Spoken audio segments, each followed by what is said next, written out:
Well, the first thing I tell them is you don't have to work anything you're not ready for. So if something is coming up and you feel like it's going to be too uncomfortable, too difficult, put it down, put it on back burner, wait till you're ready.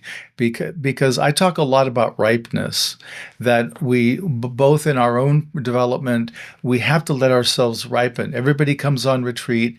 Everybody wants all the goodies that retreat's going to offer. And of course, you have the famous saying on retreat, we all get the retreat we need. We rarely get the retreat we want. And that's the reality. A lot of people come in, oh, I would love to be awakened. Maybe not. You know, maybe you're not quite ready. There's some developmental work that still needs to happen.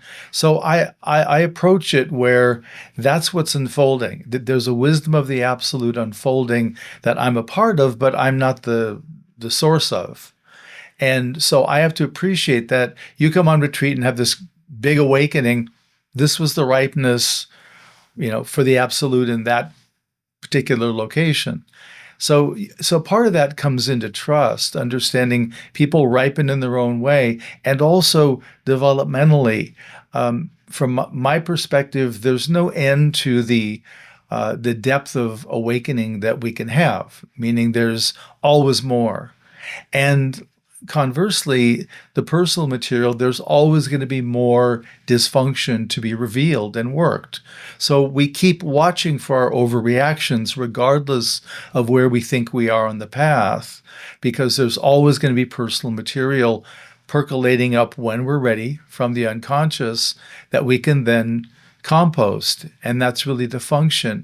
But the notion that's existed when I was a young student in particular, that the teachers, the Roshis in particular, were faultless and complete and fully realized, is unfortunately a myth that persists.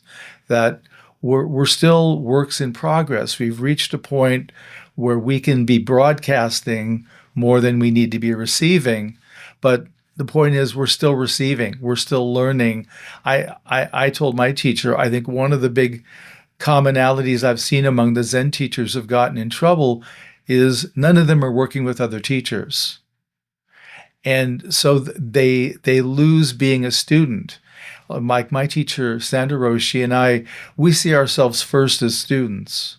We're students on the path always.